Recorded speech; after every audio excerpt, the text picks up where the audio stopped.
Hello, and welcome to Famicast 239, your Famicast for the early part of February 2023. I'm your host, Danny Bivens, and today I'm joined by James Charlton. Hey. Happy pre-Valentine's Day, question mark? Yes, if Kinda. you celebrate such things. Oh, no, Yes. hey, it's great. Cool. What's up, man? Oh, you're still talking to me? All right. Yeah. Usually we What pass the the hell? tie at this point. You're talking to me? I'm in the warm room. I bought a extra long LAN cable so I can actually podcast out of my living room where I have one of the two air cons in my house is situated. So yeah, Cool. I'm hot. Nice. We're also joined by Mr. Ty Sugart. What's good? I'm scrambling to spend all my free UFO catcher tickets as usual. Right. I've got a big stack of boxes today. Mm-hmm. We're ready to rock. Nice. Oh, James Allen in the chat is starting with a good comment. Yes, it's the Nintendo Direct warm-up show. Oh yeah, time to make all the most embarrassing possible predictions. Exactly. Famicast strikes again. We're not calling the episode that, okay? No. But because if we did that, there'd be like 14 episodes called Famicast Strikes Again. Yeah, literally last year. This is the only podcast where this keeps happening. Yeah, literally last year on the first February or the February Direct was our first February episode. Same exact thing, like same deal. Announced on Tuesday night for us. Yeah. I was looking through some old tweets using the Time Hop app, which lets you kind of see tweets that you did a year ago, 2 years ago, 3 years ago on that day. And one of them was literally, "There's a Direct tomorrow," and it was exactly a year ago today. So Nintendo pretty much like, yeah, you might as well put this in your calendar, everyone. Put 8th of February in the calendar. Just write Nintendo Direct. Right. No way to prevent this. This is the only podcast where it keeps happening. I understood that reference. There we go. I had to piece together the wording in my head. Yeah. Right. No way to prevent this. Well, we do have an exciting show for you guys today. That was Ty suggesting, why didn't we delay the podcast? Never mind. Get on with it. There's no way to prevent it. Yeah. Well, we do have an exciting show for you guys today. Lots of cool games to talk about. Some pretty relevant stuff, I think.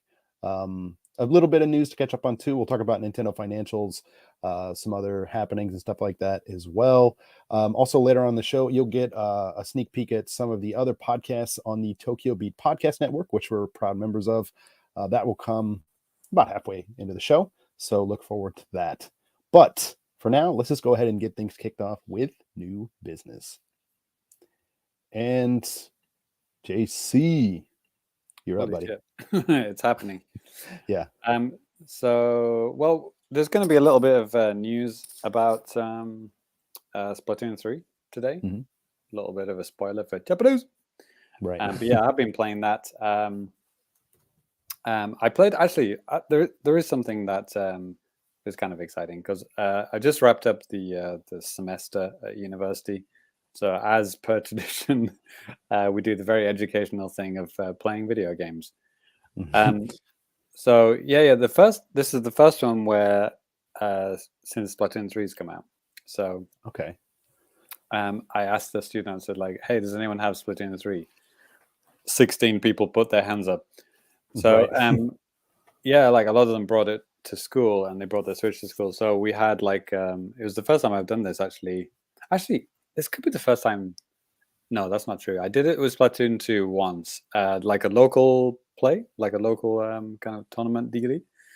So there is a local play option for Splatoon 2 and 3. They call it the shoal. It's like this little cubicle that you go in, and then you can either do local play, regular matches, or tough, or salmon run, and you can actually play all of the ranked modes as well. It's just like a kind of easy to select menu. You can just select whatever you want. You just go, tower control, select the stage that you want.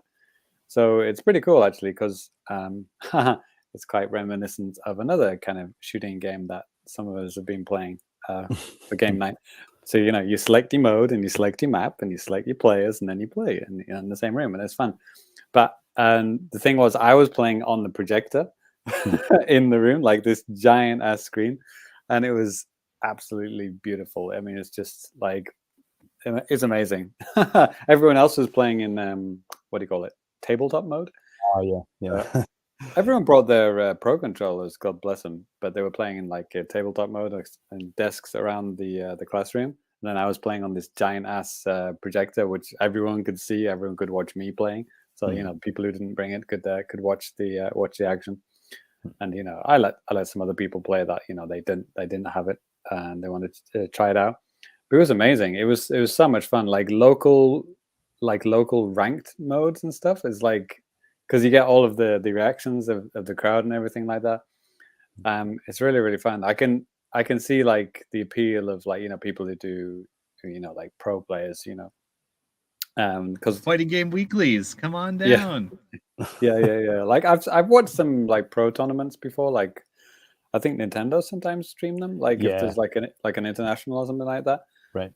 And obviously the teams are all sat together, and so they can talk to each other in real time, like next to each other, kind of thing. So it was kind of like that kind of vibe. So it's cool being able to like tell people, it's we don't have voice chat because it's a Nintendo system, but like actually having real world voice chat by actually talking to the person in the same room and saying like, oh, you go this way, I'm gonna try and do I've got my special, let's try and do a kind of a timed attack against the opponents, kind of thing. Awesome fun. And that was one class, and then the other class we played like a different group of students. They wanted to play Smash, so we played a couple of Smash tournaments. I got my ass handed to me on both of them. So yeah. Who do you Good time. Who do you main in Smash, James? Usually Banjo. In Smash Ultimate, yeah, Banjo. I'm trying to be better at him. My my mantra is like, no one in Japan is going to choose him. So if I get really good at Banjo, like no one's going to be able to like counter that. Right. But I haven't got to that point yet. Yeah. They can easily counter me if they are good at their character. There was one guy who was using Pyra Mithra, and I've never really had any experience about fighting against that character before. So yeah, they were really, really good. I don't think that person won, but he did pretty well. And there was one guy who was using Steve. Thank you, Steve. Which I am really bad at Steve. Like it's a very complex character to wrap your head around, and like even just like fucking staying on the stage, it's like it's hard for me to see somebody like really good at him. It was really entertaining. Like how the Steve player won the most recent big Japanese tournament. Holy shit! Wow. Yeah. So yeah, basically I know because Twitter user Hungry Clicker painted this beautiful painting, celebrated Steve's victory over Ryu. Nice.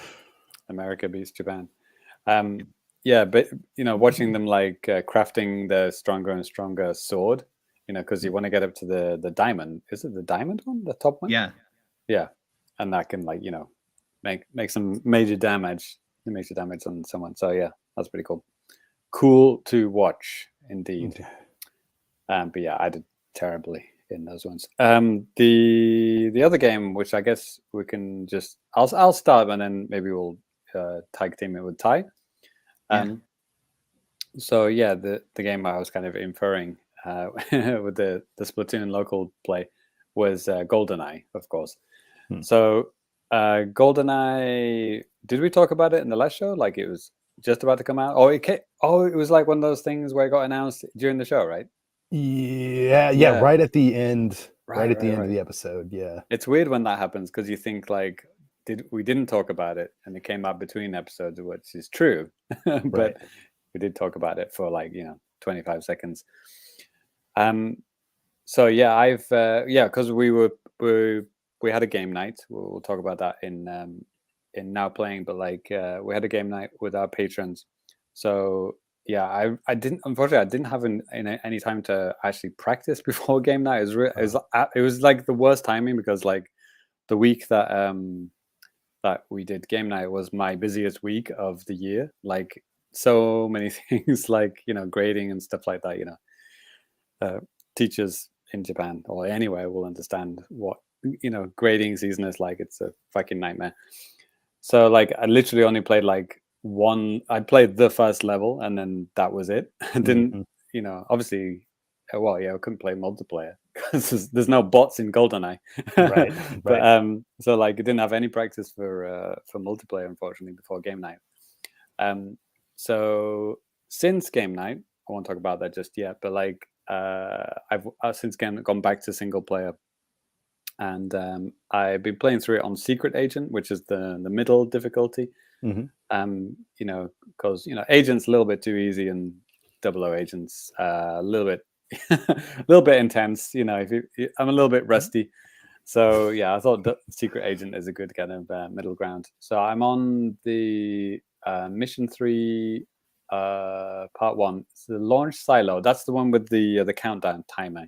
Like basically, as soon as you start, like think shit's going down, you need to get the fuck out of there. Yeah, get all your objectives before you get blown up and die. It's that one. Yeah. So yeah, leading up to that, yeah, we've had the the facility, the classic, going down the air vents, shooting the guy in the head. Like, oh man, meeting Dr. Doak, try not to shoot him in the face. The snow level, like climbing up the little turrets and sniping someone from like 4 miles away, and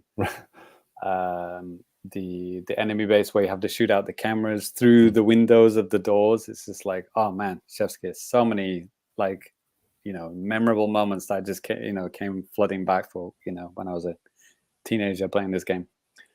That game it's really good, man. It's like I can't believe like they did this when they did it. Like there were so many things like I think the AI is like I know looking at it now, you think, well, things have improved, obviously, right? Animation AI has improved, but like what they did at that time is fucking amazing. Like the character animation, the enemy character animations, like they have so many different variations, and like where you can shoot them, it affects wherever you shoot them, they react differently. And like they can set off alarms, and like with the security cameras as well, you get spoiled by the security camera. It's there's just so many kind of like moments that I'd just forgotten and just couldn't believe that holy shit, that is in this game. Like, oh my god, they really fucking did that back in 1997 or whatever that fucking came out. 97. It's 97, man, unbelievable. It's such a good game. I'm really enjoying the playthrough. I mean, when I get through the whole thing on Secret Agent, I'll go back and do a bit of 00 Agent stuff. But there was one kind of funny moment where it's funny, like there are obviously some things that have improved since Goldeneye, that it's a little bit so like the facility level, for example, like some of the objectives that you have to do on Secret Agent, it's like whatever, don't kill the scientists, pick up a key and all that kind of stuff, blow up the tanks. Yeah, be careful not to blow up your friend, 0006 with the bombs. Sean Bean. Don't kill Sean Bean. Yes. Kill Sean Bean. But it's funny because like I did the bombs and then I destroyed the tanks and whatever. And there was some objective that I hadn't done. I can't remember what it was. So like I just went through the door and then it faded out and it was like level done and it said mission failed. And it was like one of the like 5 objectives I hadn't done. I was like, what? Oh fuck. It's like modern games wouldn't let you complete the level if you hadn't completed all your objectives right. So I ran into that too on that same level, man, because the tanks, I just assumed that I got them all, but I No, must have just missed one. I was like, dude, oh my god, come on. So just replay it real quick and just got through it, made sure. But, yeah. So I haven't been like save scumming, but like what I've been doing is like doing the save state thing at points where in a modern game it would auto save. You know what I mean? So like save scumming. Save scumming. Dude, Shameful. hey. The levels aren't even that long. Come on. Yeah, like big levels, like a midway point or something like that, where you've done 4 of the 6 objectives, and you're about to do something that you shoot the wrong thing or you shoot the wrong person, and you have to do the whole level again. I would say before that. And sometimes, I've saved it and then I haven't needed to use it. But like that facility one, for example, like as I opened the doors to go into the cylinder, whatever, the gas cylinder room. I just saved it there because I thought, this is the checkpoint where, in a modern game, it would save here. And then sure enough, I completed the level and I got failed. So I just loaded it up from the door and did it. It's like, okay. Yeah, that kind of thing. I've been actually thinking about that recently too, with save states and all that. And I mean, yeah, I get it. It can be considered quote unquote cheating, if you will. But like, man, it's like no achievements for me. Well, yeah, there's that, and that's fine. But like, the older you get, sometimes you're just like, man, I don't have a lot of time to sit around and play through a whole level like this again or something. I mean, yeah, facility is kind of a weird one. It really isn't that long, but some of the stages do get a little bit longer. Other games and stuff like that too. It's only 2 minutes and 5 seconds long. Well, yeah, depending on your skill, right? I got every single cheat back in the day on completed everything on Double O Agent. Yeah, every single cheat, whatever the hardest fucking cheat was, I did it without cheating. Right. I know there's since been like codes released where you can like unlock cheats and stuff. Like I didn't know that. Yeah, they came out like years later. Yeah. So yeah, that proves that I didn't use those back in the day because they didn't exist. But yeah, I've done all of this before, and this is like whatever 20 fucking years later. Yeah, I don't have the time for that. Yeah, dude, it's nice to have this as an option. I think regardless, it's great because if you have to just stop in the middle of playing, you could just save state it and go or whatever. I mean, there are other things like that on the Xbox too. Quick resume and stuff like that too. A little bit different in that case, but I mean, these kind of additions to games are welcome. I mean, if you want to use it, great. And if you don't because you think they're cheating babies, well, that's fine too. Yeah, maybe Ty can talk a little bit about the Xbox version. I've been using the original, well, not the original, but the original remake of the Nintendo 64 controller to be playing GoldenEye, and it's a really good remake. I mean, the balance is slightly different because you don't have the rumble pack sticking out. Right. The rumble pack weight is all contained in here, but I think it's probably a little bit lighter than the rumble pack because it doesn't have the triple A's in it. Right. Yeah, but it's pretty heavy, and it's a decent, different but decent rumble. I think it's nice. It's different from the HD rumble of the Joy-Cons. Right. It's not very different. It's not like that. But I think it's a good representation of what it was like without it being exactly like it. Because let's be honest, the rumble pack, it was the first of its kind. It wasn't the best. It is what it is. Yeah. But yeah, it got the job done. That's right. So yeah. So Ty, I guess we'll talk about game night stuff later, but maybe just like single player stuff or like Xbox and 64 comparisons, that kind of stuff. Yeah. Let's see where to start. Okay, so the first thing that I think anybody would notice about GoldenEye is when you start playing it, is you have to really fucking wrestle with your controller configurations, unless you spent like $50 for the Nintendo 64 controller, or have 2 of them like me. Yeah, gross. They don't even have the cool translucent colors, do they? Yeah, no, that's dude. Or the I will AU say Pikachu edition. No, I will say I was a little bit disappointed with that. I mean, I get it because they're just for this very specific thing. You have to be like, My Nintendo, member and all this type of stuff. So it's like, yeah, I get it. They don't want to make a bunch of different SKUs for something that's kind of like exclusive, but still, it's like, man, come on. Yep. Just mod it yourself. Right. Well, yeah, I mean that's the kind of shit I do. Like, this controller isn't good enough. I'm gonna build one out of trash. Right. Well, I do have some footage that I could run just in the background here for the video viewers and stuff like that. Hi, how are you doing with the single player mode? Have you finished it yet? Yeah, on Switch, like I've been playing through on hard or double O agent, whatever it's called. I'm up at I played up past archives, so that's like 2/3 of the way through. Nice. Yeah, it was mostly just like get like working on the new muscle memory for the controller and configurations. Like I originally planned to use my Hori controller, the one that looks exactly like an Xbox one. Mhm. And apparently that is not supported by like the Switch's accessibility reconfiguration stuff. Huh. Yeah, so I'm like, gross. That's And weird. I thought briefly about buying a 64 controller, but I didn't. Yeah. I And mean, then honestly, if you're playing like a lot of 64 stuff on the Switch, for some games, I think it's great. Especially for this game. That's so weird yeah. that Xbox kind of clone one does not get recognized as a quote unquote pro controller. yeah, it's weird. What does it show up as? Just like a generic thing? Yeah, something.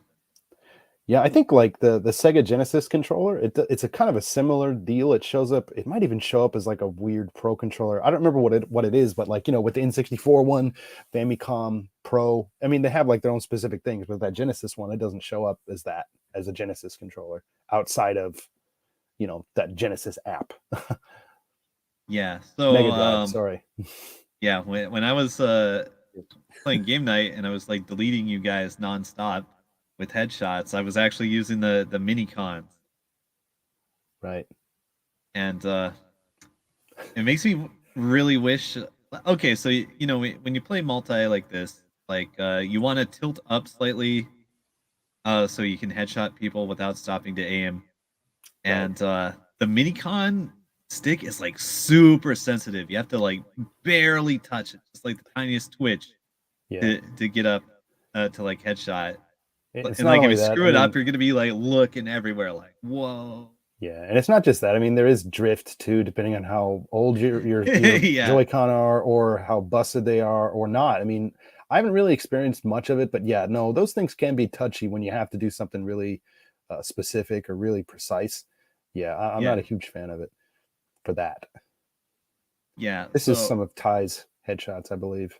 yeah. No, this is maybe me being a dummy. Yeah, like I think I would be moving around. Yeah, no, I don't know. The other person is just kind of running around like yeah.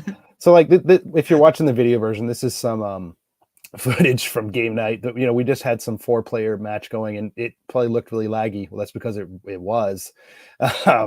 But then we kind of just like broke down into like one-on-ones and stuff, and that worked a lot better, even with the distance and Wi-Fi being a factor.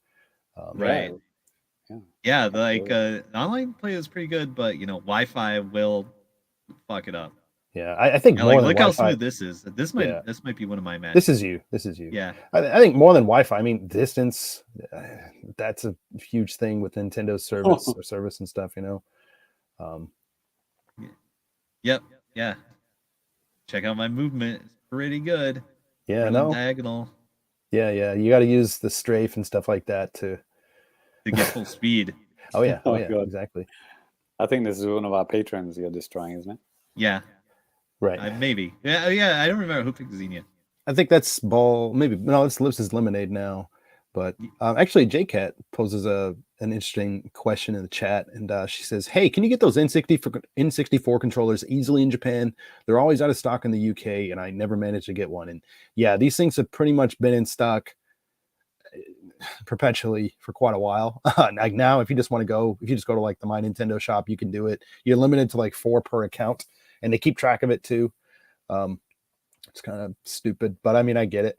But yeah, so there are no problems. If you want one in Japan, you can just get it. So that's interesting that they're selling out in the UK, because I thought the UK, it's usually only America where they have those problems, isn't it? Yeah, it seems like it's been a problem everywhere but in Japan for this controller. And I mean, the Famicom ones and Super Famicom ones and stuff like that, Super Nintendo, what have you. I mean, they were pretty hot when they first came out, but it seemed like Nintendo kind of got that under control now. Like Amiibos are relatively easy to get in UK and Australia, not here, not in Japan. America, I'm not too sure about. Yeah, they Yeah, if you check, like, again, My Nintendo Store Japan, like, they're anytime you're like, hey, cool, maybe I'll just go try to pre-order that Sephiroth amiibo. No, I probably should have done that like months ago. I mean, yeah, JK, if you want to get the Splatoon amiibos, I mean, yeah, forget about it. In Japan, Right. they just don't exist. They just get immediately sold out everywhere. Right. True. Not in the UK. So Yeah, All James right. Allen also says too. Yeah, there's a load on eBay in the UK too. Bloody scalpers. Yeah, man. Fuck that. Yikes. All right, so let's talk about pressing buttons. Right. Ty, did you talk about the kind of reconfiguring the controllers and the profiles? And yeah, stuff like that? I was like Yeah. partially through that. Yeah, like I couldn't use my funny Hori controller, so I used the mini cons, and I was able to save a preset.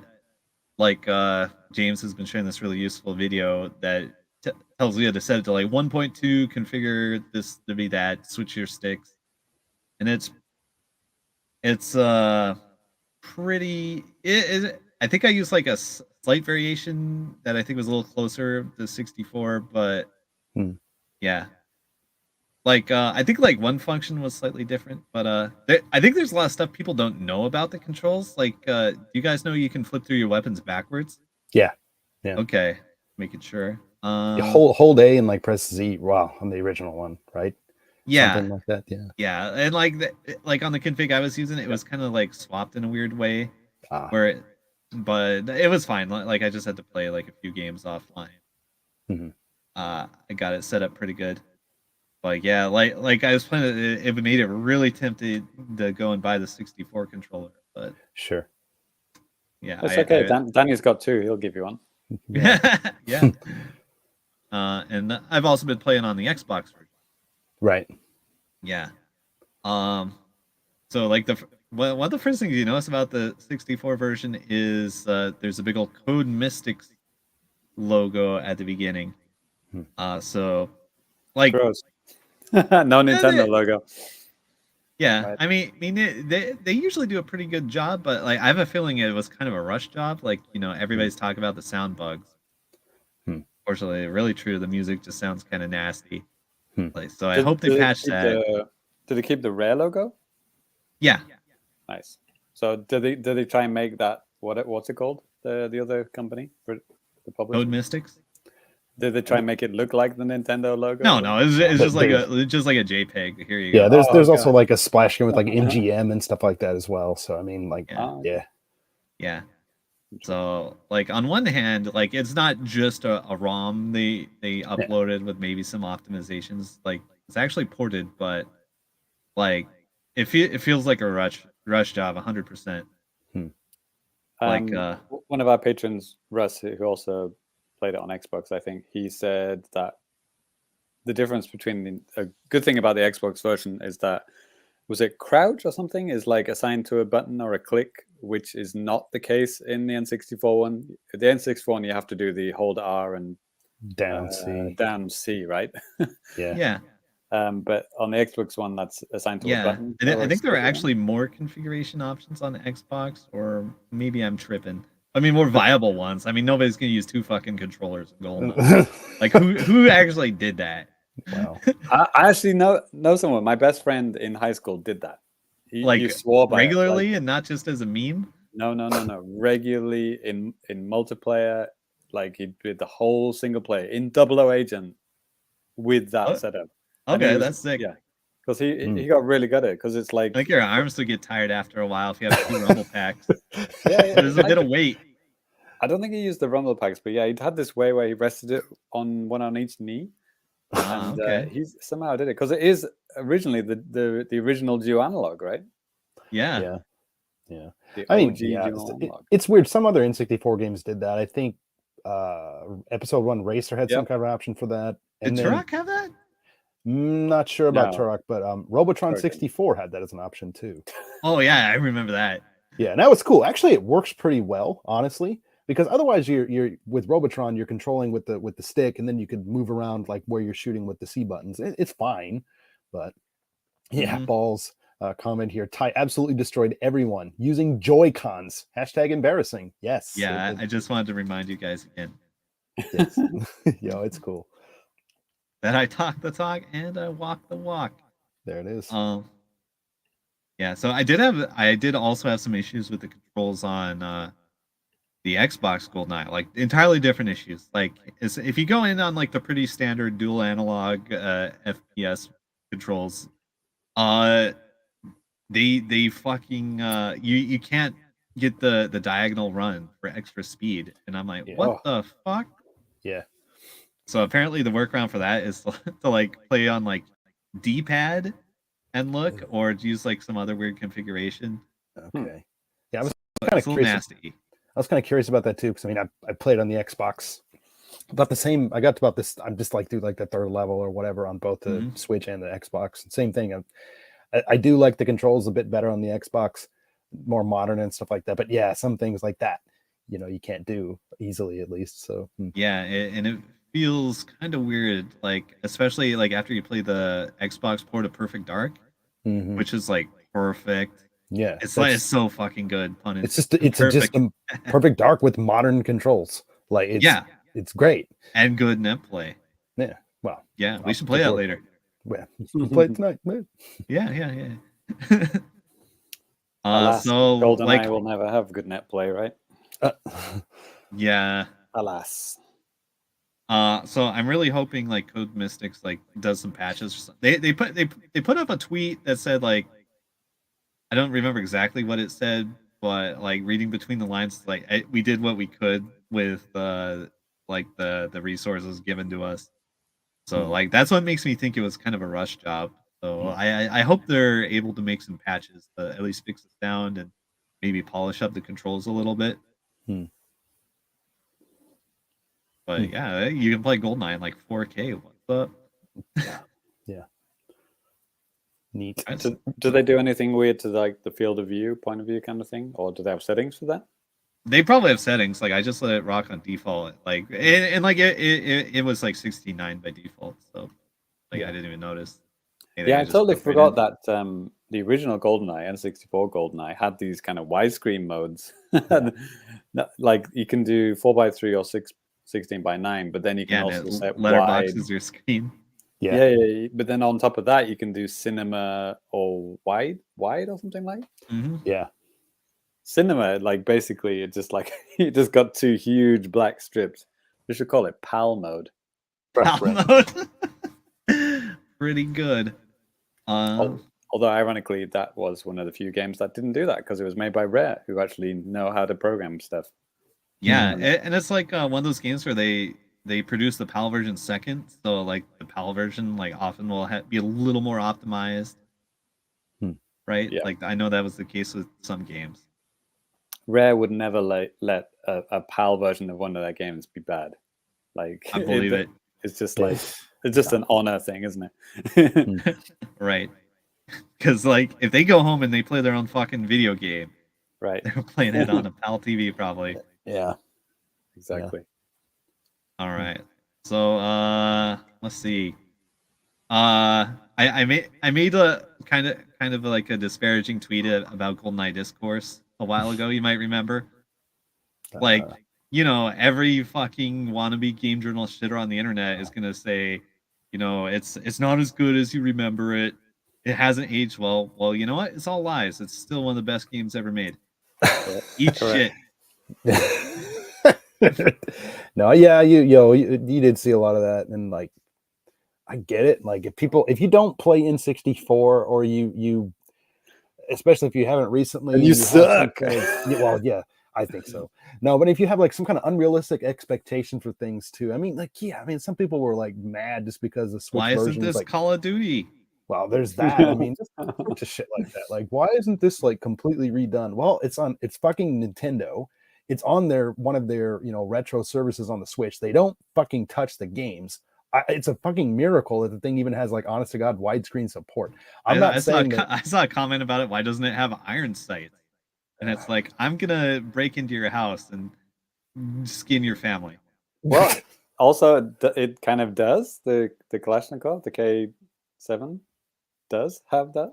So No, it just zooms in, and the weapon is still in the same perspective in the corner of your screen. Oh, you mean like, oh, they were talking like I see, just fully Yeah. zoom in. Right. You can zoom in on weapons, sure, but Yeah, crouching with the sniper rifle. I mean, you have to switch to a different weapon and then crouch and then switch back to the sniper rifle. I don't got that kind of time. Right? You run diagonally and you shoot someone in the head without scoping in. That's what you do. You do it from That's what across the map. Put a little dot on your screen with a Sharpie, and that's your reticule. I There it is. think, yeah, you can do with the dual analog setup that my friend used. Like there was some extra things you could do with that. Like I think maybe, for example, the zooming was more analog because you're actually using the sticks, not the buttons, Oh, yeah, to zoom yeah, in and yeah. out. So you could have like full analog zoom as well. Maybe you could crouch. Yeah, you like can at do any that on time. the Xbox controls. That's why it took me a minute to figure out, like, why am I not zooming in? It's like, oh, I have to like do it with the stick. It's weird.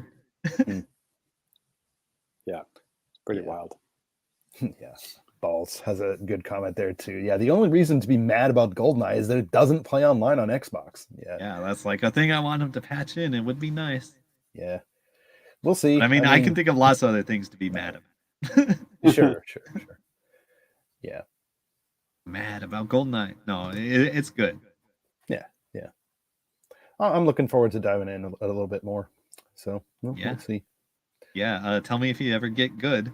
You can I won't. step back into the Ring of Honor. Hey, there it is. All right. Yeah, I'll be down, Ty. If it's just like 1v1, with LAN cables, silky smooth. Let's do it. Yeah, that'd probably be nice. We probably have like a less than 10 ping. Probably just beautiful. It's chef's kiss. We had some good times on F-Zero, right? F-Zero X was pretty fine. Yeah.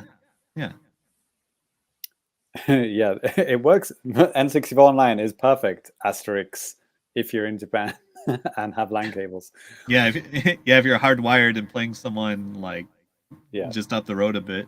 I'm gonna play in the park, tethered to my phone, and it's only like a 3G network area, so yeah, should be cool. My connection to Lemonade was really good actually, despite our bananas geographical distance. But we're both hardwired. Yeah. Well, I think when I played with James, it was fine. When I played with you, Ty, didn't I? Maybe, I don't remember. I don't remember either. I played with Russ. It was a bit sketchy. Yeah. Wi-Fi from the UK. Yeah. But Wi-Fi to Wi-Fi. Rip. Yeah. Well, so Danny, have you been playing any other video games other than GoldenEye? Yeah, I have. So last week, Square Enix actually released a demo for Theatrhythm Final Line Bar. The hell of a name, I know. The next edition, next entry into the Theatrhythm series of games. Yeah, I mean, it's Final Fantasy music with, rhythm elements and stuff like that. The original came out in 2012. James, you played it at Tokyo Game Show 2011. I did. You did. I did. You did. Say what's that, mate? Yeah, I mean, because I was looking at Nintendo World Report's like old articles, and I was like, oh, I wrote a review for that. Okay, I don't even really remember doing that, but I did. And then I was looking through the game profile and stuff too. And I was like, oh, and James wrote something about this TGS. Like, shit! You looked at the profile of the game and then I had a preview or something. Yeah, because I played it at TGS too. Maybe we talked about it, like, oh, I'll write that, and I wrote about some other stupid game that nobody cared about. But 2012, you said. TGS 2011. The game came out in 2012. I got the original one on launch day and loved it. Absolutely loved it. Played like 50, 60 hours, something like that in the span of just a couple of months. It was great. A sequel for it came out a couple of years later, Final Fantasy or Theatrhythm Final Fantasy Curtain Call. And I just couldn't get that much into it. I think it was because it was so close to the other one. Like it just wasn't hitting for me. And there's also Theatrhythm Dragon Quest, which is a Japan exclusive. Picked that up. Couldn't get into it because I just didn't really play that many Dragon Quest games. So it's kind of hard to build on nostalgia when you don't have any nostalgia for the series, but the Final Fantasy stuff's completely different. And the demo that they have is completely free. Anybody can download it on the Switch or PS4, 30 tracks. multiple characters you can unlock. All your save data and stuff like that moves over to the retail game if you decide to do it. That's pretty generous for Yeah. for Square Enix. Right. Well, they've been doing pretty good about that here recently, honestly. I'll throw up some footage here too. Just the same week that they delist Chocobo GP. yeah, Brilliant. well, yeah. After like, what has it been out for like 2 years, isn't it? 1 year. Turn that off there. But yeah, so I mean, it's still really similar to the 3DS stuff. I mean, they did release it at one point on like iOS and probably Android as well. But yeah, I mean, it's fine. And with the 3DS, Balls has a comment here too. Famicast sold me on the OG for 3DS, and Curtain Call is one of my favorite top 3DS games. Nice. I remember talking about a lot of music games on early Famicast episodes. No, there were some good ones. Yeah. Even James, when you took like your hiatus, like there was that Jam with the Band sequel that came out on the 3DS. The Rhythm Nintendo Thief, was that one? Rhythm Thief was one as well. I played that and reviewed it. Fun game. Yeah, there were really a lot of cool like music games and stuff like that on the 3DS. So it's kind of nice to see this on the Switch. And I think it plays pretty well. I was initially a little disappointed because it doesn't have touch controls. But right. At the same time, I'm trying to remember, but I think the way the 3DS did it is you touch the bottom, but you're looking at the top for like what to do with certain things. So like it'd be kind of difficult to do that. I think not impossible, but have your greasy finger in the way of the screen if you're playing in portable or something like that. But I think with the button controls that they have here, it's absolutely fine. There are holds you can do. You have to press both the trigger or both of the shoulder buttons to do like two things that are like stacked. Directions are there. All sorts of stuff like that. So how are you moving the cursor up and down here? Is that just the stick? Yeah, just a stick. And it looks kind of weird. Looks like, oh my God, you have to be really precise with that. But like, no, whenever you're moving like the stick in like these field stages, the green stuff where you have to go like up and down, basically there are certain points, like little dots that are with the beat. And basically you just kind of look at what's coming up. What is the next dot? Where's that going to be, down or up? And you just press down or up. You can slam it up all the way or slam it down all the way. As long as your timing is right, it's going to be fine. So, that's nice. Yeah, because I thought like, oh my God, this is going to be impossible. But no, they make it pretty easy in that sense. So, looks pretty cute. Yeah. Yes. One of my personal pet peeves is games that are on systems with touch controls, but then they don't allow touch controls. Like Smash on Wii U, like they have these giant menus, perfect for like touching with your finger. It doesn't work. And then the same thing on Smash Ultimate. Like you can't, they just completely lock out the touchscreen. Yeah. I think Breath of the Wild on Wii U doesn't have touch controls. It's personal pet peeve of mine. Yeah, I get that. But yeah, anyways, I mean, with this, like, I don't know. I just felt kind of like ready to come back to a Final Fantasy music game, and I'm really glad that this is coming out on the Switch. You guys have any interest in this at all, or just like kind of like, whatever? I don't really have that close connection with Final Fantasy in general, so yeah. Did you know that the first 6 games never came out? Right. I don't need to tell that story again. Right. I play a lot of music games, but I kind of hate like horizontal interfaces. Sure. Yeah, I remember you saying that. It's like, yeah, okay, then this one isn't for you. Like one thing they don't have in this demo is what's called like the event music stages, which is like basically cutscenes from games. Obviously from like, the PlayStation era games, there'll be like actual cutscenes that were in the game, like 3D stuff. For like Famicom or Famicom stuff, it's like, quote unquote cutscenes. The like Final Fantasy IX Coke commercial. I don't know. I don't think they're gonna have that one unless it's some kind of secret DLC. That would be pretty good. That would be good. A lot of money hats that have to be exchanged there, I think. But no, but those are cool, and I think those are a little bit different. I think those go like up and down. But that, yeah, they don't have that in the demo, so I can't honestly say. Jake had, this is kind of random. She said, like, hey, I met the producers of Theatrhythm yesterday. They were in London. Wow, cool. And yeah, Genki's in the chat too. He said, "Yeah, I played all 30 tracks. It's so fun." Yeah, I did too. I played all 30 tracks in the game already. Played about 5 hours of the demo. It's just fun, just something to sit down to and jam out with. Like, I will say, with all the stuff flying across the screen, like, I'm so focused that like after the song's done, I kind of just like look away from the TV and like my eyes are still kind of like screwed up just from like, focusing so hardcore on like everything going on the screen. But Danny, JCat's comment was a kind of a 1-2 punch here. She met the producer yesterday, and you can actually play it with one hand. She told Hazama-san, the producer, she was not good at rhythm games, and he said, "Don't worry, there's a one-button mode for noobs." Yeah, no, and I tried that out today a little bit as well. It's actually kind of nice because you're still keeping with the beat, but like I think they call it the simple mode, and you're just pressing A, and that's it. And you change the difficulty and stuff like that too, so that you can be like or or slower or whatever you want to do. So mash A like a lunatic. Pretty much. There it is. It was cool that they made that mode, especially for JCat, because you requested it. Exactly. Good job. There you go. Before we I have move some on, very important news. Okay. While you guys are talking, I won 2 prizes out of UFO catchers. Oh, okay. There it is. Dude, there's a direct just around the corner, and you say, "I've got some very important news." Get bent. I rule. You guys suck. There it is. The tale eternally retold. Well, I just want to say, let's give a shout out to all the people in the chat right now. We have, of course, we said JCat, Genki's there, Metal Mike's in the house, Balls is here, Christopher's in the chat too. Welcome. And yeah, he said everyone too, is here. Yeah, he said too, like, has it really been 11 years since the original 3DS game? Where did the time go? Yo, I think we're all saying the same thing there. Well, is it Famicast anniversary in the next couple of months, right? We're going to be 12? Yeah. James Allen's also in the chat as well, or was at some point. But I think that's going to do it for new business.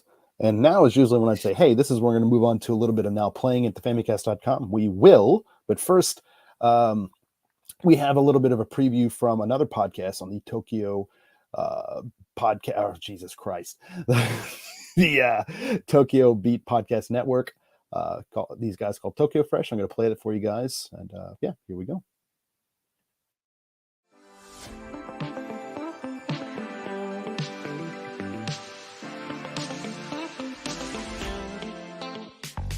We're the Tokyo Fresh podcast. I'm David. I'm Jordan. We're a comedy lifestyle podcast diving into the weird and interesting side of Japan. We often share stories about our lives in Japan, and how you can avoid making the same mistakes. So if you want to take advice from 2 idiots who have been living here far too long, check out the Tokyo Fresh podcast.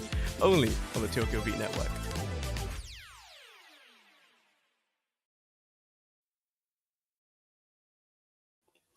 All right.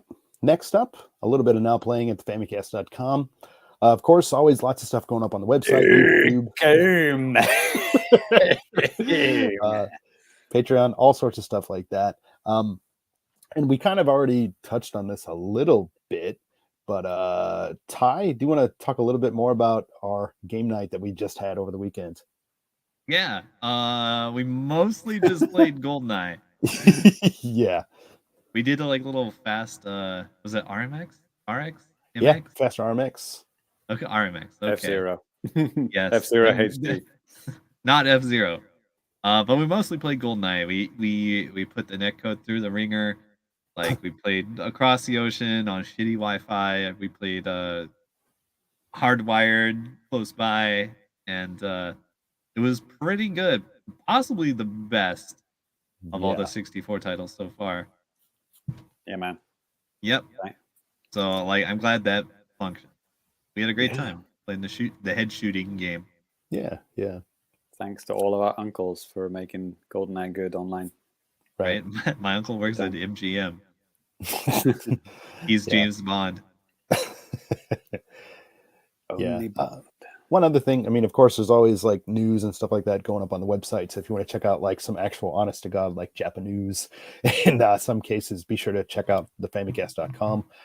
I also recently posted hashtag old review for No Man's Sky and the Switch. I talked about it 2 months ago.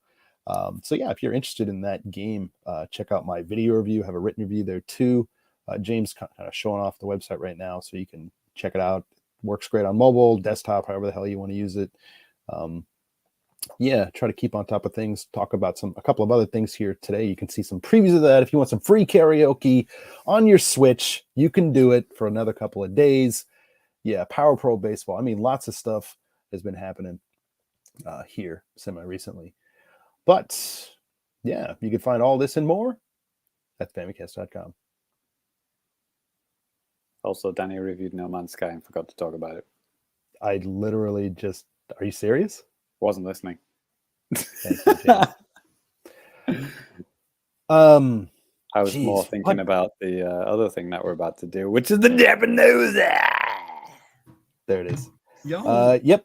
This is the time of the show where we talk about the latest and greatest comings and goings of Japan, Nintendo stuff. And that's exactly what we're going to do here today.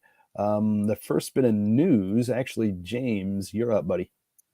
Yeah, so I've got the script here for the Nintendo Direct, and just going to read off the.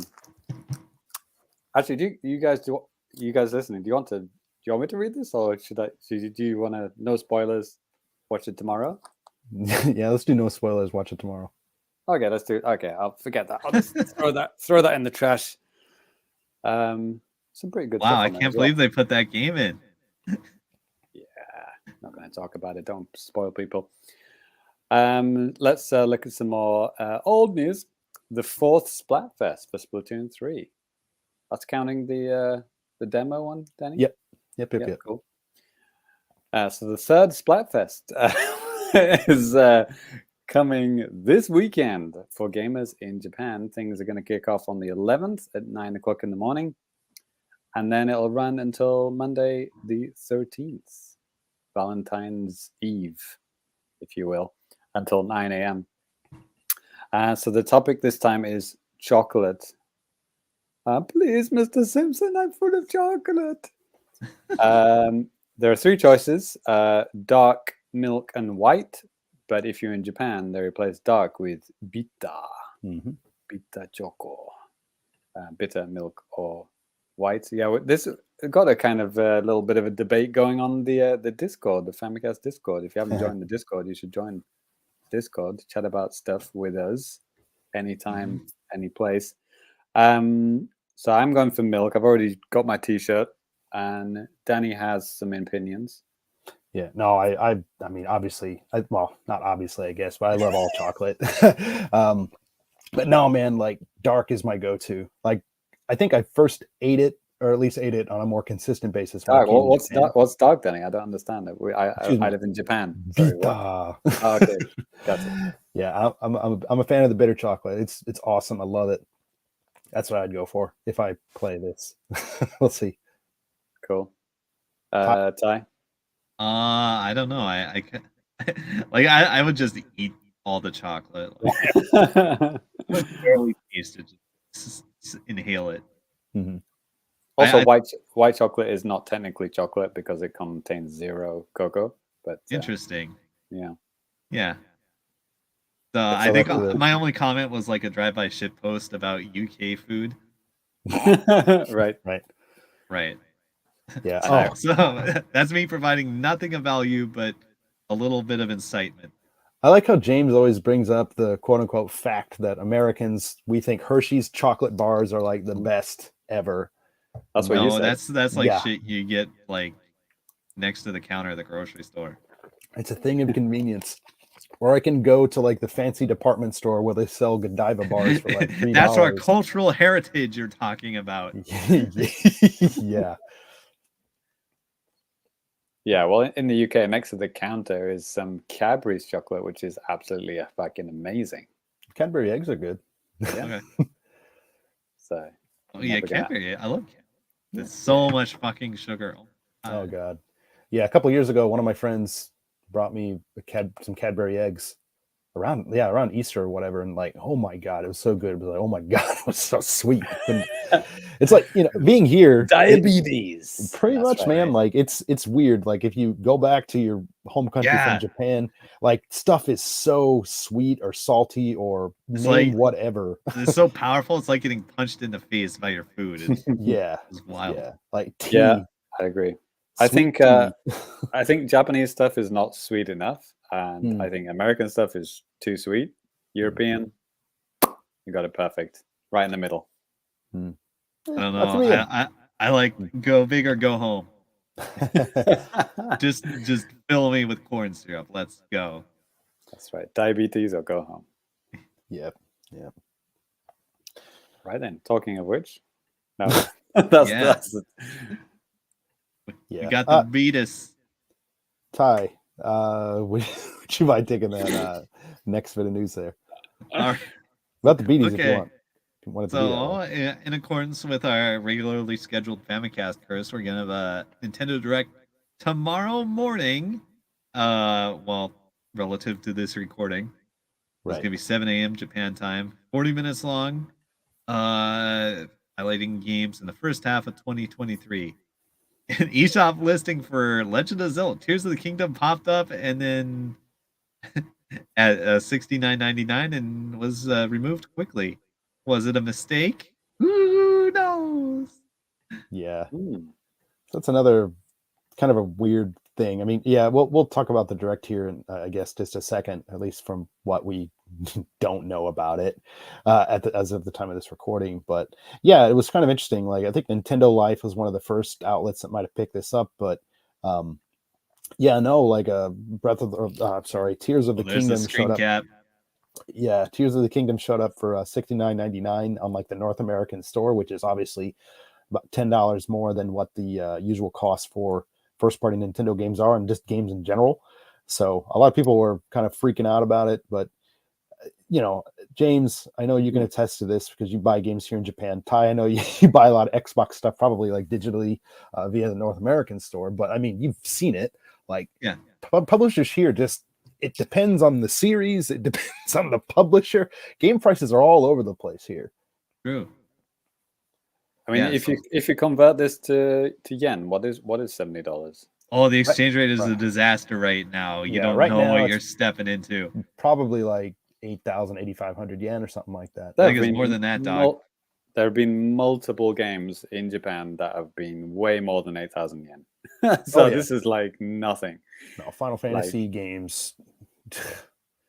Yeah, Holy like moly. the Final Fantasy VII remake, that was like That's 8,900 yen.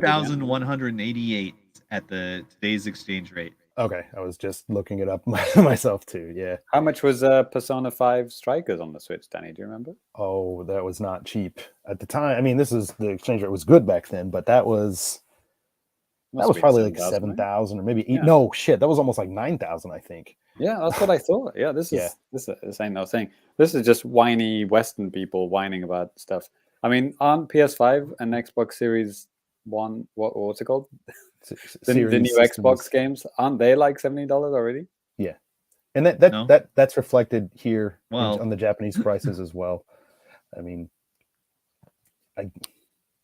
like Call of Duty. Like I picked up Call of Duty back in October, November, whatever. It was like 10,000 yen. Like, I mean, but at the time that was the equivalent of what it was in dollars of like $70 or whatever. So it whatever, but Ty, you don't really buy packaged games or even download games that like single player games that cost $60-$70, do you? No, dog. Right. It's just I like hate Game that shit. Pass or Right? Like, why would whatever, I right? buy like a single player game where they basically just follow the objective, do the thing, and for like 7,000 yen when I know it's gonna be like 15 or $20 next year. yeah. I guess it depends if you want to play it now or not. I mean, Yeah.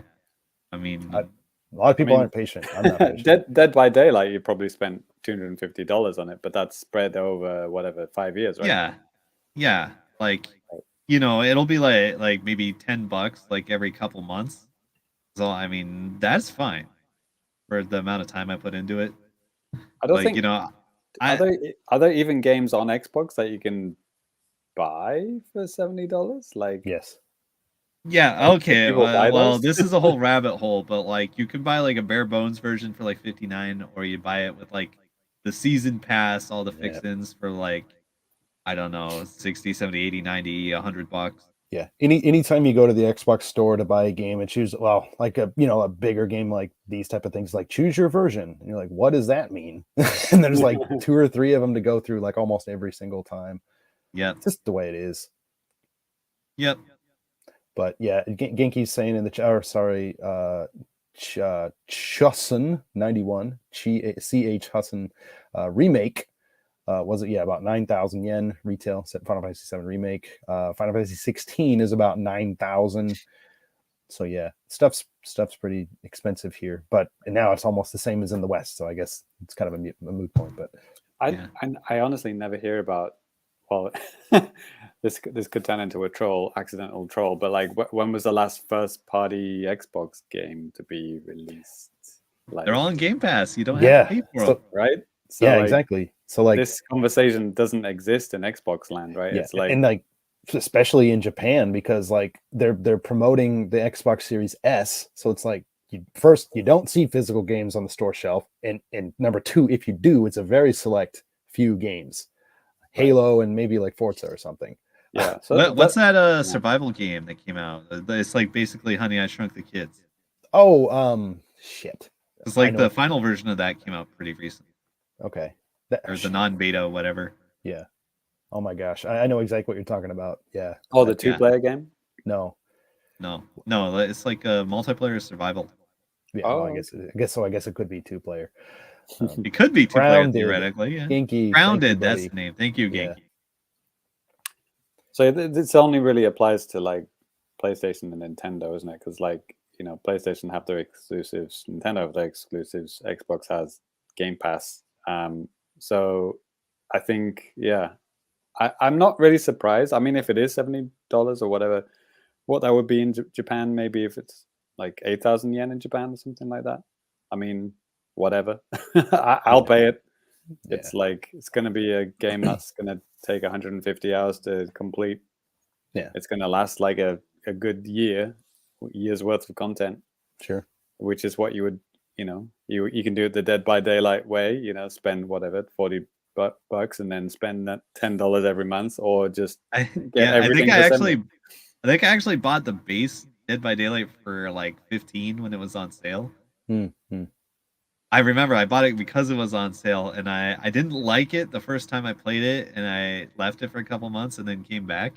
I'm like, okay, I guess I'll get these achievements, and then I got hooked. Yeah. But so I know maybe the other debate you could go from this is like, well, will it have DLC? Because like Breath of the Wild had DLC, which was like what, $20 or something like that. Yeah. So Breath of the Wild, I'm assuming it was $60 when it came out, and then had a $20 DLC pack, bringing it up to $80. Yeah. But that didn't all come out at once, right? Like it was like a good 2 years after it came out or something like that. Yeah, I mean, you could buy it, and they gave you like, at first it was really limited stuff. You get a literal like Nintendo Switch T-shirt, right, and like maybe a couple of other little knickknacks. But then like maybe within 6 months they released like the thing where you can like track yourself where you went on the map, and a couple of other different bits too. I don't remember exactly what it was, but yeah, I mean, it came out over time. And then later they released like a double pack, like not double pack, but like the game plus DLC, and that was probably around about 60 or 70, wasn't it? Yeah, like it was a little bit more than regular, because they weren't taking discounts on it, at least in Japan. I know that for a fact. It was like, yo, here's a game, it's in a set. You're like, oh cool, we're gonna get a discount. Nope. So I'm not at all surprised. I mean, they took down the website, right? It's no longer up. Yeah, it's gone. Like it must have not even been up for very long. Like this news, I think, was from this morning, and probably within hours it was just done already. So it's like somebody fucked up. But this isn't a Majora's Mask like they shit it out in a year. It's been what, 6 years? Yeah, since like the first game. Yeah. It's like, so, I mean, I seriously doubt it's going to be just a quick cash in. No. Yeah, I could see. I mean, there could be some kind of reasoning like that. Like you said, James, I mean, this game has been in development for a long time. Everybody just assumed like, oh man, they got the engine. All they need to do is come up with a story and boom, there you go. But That is not the case with Copy, what's been paste, going on done. here. Right? Yeah. Copy paste, put that enemy over here, put that one over there, boom, boom, boom. It's gone. Let's go. Change a few colored textures, and that's it. Yeah. Tighten up the graphics on level 4. Ty, get Right. your PlayStation controller ready. Yep. Yeah. Yes. CH has another comment here too. It's like, I buy first party Nintendo games for retail, but usually go to Book Off to get any other titles secondhand of the next weekend for a decent discount. Yeah, good point. Yeah, the discount shops, you can sometimes find stuff for a bit of a discount, even a week or so after release of some games. Ty, when was the last time you bought a secondhand retail game? I don't know. Probably 2006. no. I go bargain hunting for old games a lot. Okay. Cool. Yeah. I can dig. I got a whole room of this stuff, so Yeah. Danny lives it. He breathes it. Nice. So another game I think I just saw on Twitter earlier this evening, Metroid Prime 4 was also removed from listing on one of the online retailers. Okay. So that if we're doing predictions, my prediction would be that they don't want some confusion. Like if people went to what's it called, GameStop, GameSpot, GameStop.com and search for Metroid Prime, they don't want two things coming up, like a pre-order for Metroid Prime 4 and then a Metroid Prime remake coming up.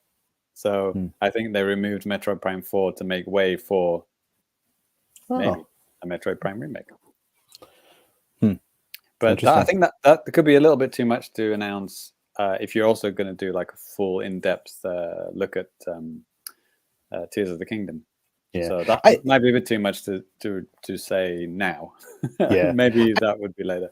I think with Tears of the Kingdom, they'll give us more information, but they'll wait to blow the lid off it maybe in a couple of months, like right before the release. They typically do this type of stuff with some of their bigger games. Have a direct shortly before it comes out, dump some more info. Just like right now is going to be just a bit of a teaser, new trailer, maybe some Aonuma's going to be on there talking about blah blah blah, boom.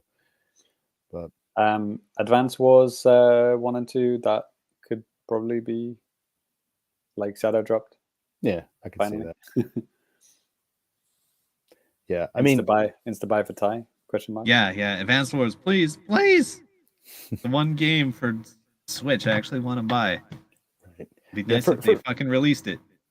Yeah, for Japan, I think there's two things that I think are one thing specifically they're going to do. That won't be in the Japan one if it is. Yeah. No, it probably won't, and that could be maybe as like a side note or something. But yeah, there's going to be a new Pro Yaku Spirits, the realistic Konami baseball sim that's coming out this year. They're due. They're probably going to show that off, and then 2-year cycle. It's great. That's a really good deal. You know, you're paying like 7,000 yen, but the game is good with updates, roster updates, and stuff like that for 2 years. And they're not just. Yeah, I love that about. Do they come out in the first half of the year? Then usually. Well. At one point, they came out like in the middle of the season, which is kind of weird. But like last year, maybe it was the year before too, but Konami started a trend of actually releasing the game as the baseball season starts, which that seems like it makes the most perfect sense to me. But for whatever reason, they would release games in July sometimes. It's like kind of weird mid-season, but they'll do that. There was also a posting of Power Pros like being rated by the Taiwanese rating board or whatever like that, but like not for like a professional game per se for like a league, but for like the world baseball softball classic license. And it's like, why? Maybe it's like the easiest thing they can do to bring to international audiences or something like that. I don't know. But the World Baseball Classic, it's World Baseball Tournament that's starting up in like a month. So I mean, maybe they're going to have a game based around that. I guarantee, can almost guarantee they're going to add a mode like that to the current Power Pros. That'll be there. So, and that's my baseball for today. I'll shut up about it. But no more baseball for the rest of the year, please. All right, that's impossible. Yeah, Mario Kart booster pack 4. Well, I thought they just released some tracks not too terribly long ago, right? Was that longer ago than I thought? Man. Well, the last one had like the Christmas stuff, right? So that must have been last year. Has it already been that long? Man, okay. Okay. Probably due for another one. Yeah. I know that the shitty mobile game had a new track, like a brand new one called Piranha Plant Cove, Yeah. which is like a brand new track that's never been in any Mario Kart game before. So that'll probably make it to one of the booster packs. Mm-hmm. But with actual good controls. Right. Yeah, I did see that, James, on the Nintendo Japan's website, and I was like, holy moly, here we go. And I was like, oh, mobile. Okay, well, it's fun while it lasts. Yeah. Cool. Well, yeah, by the time some of you guys are listening to this, you're already going to know what's already happened in the direct, so you can feel free to point and laugh. It's just the way it goes. Pikmin 4. Yeah. What's that? Oh, yeah. Pikmin 4, yeah. Metal Max said, yeah. Yeah. Probably. Yep. Cool. Well, one last thing in the news that I wanted to bring up is the Nintendo financials, because these were just released yesterday on February 7th.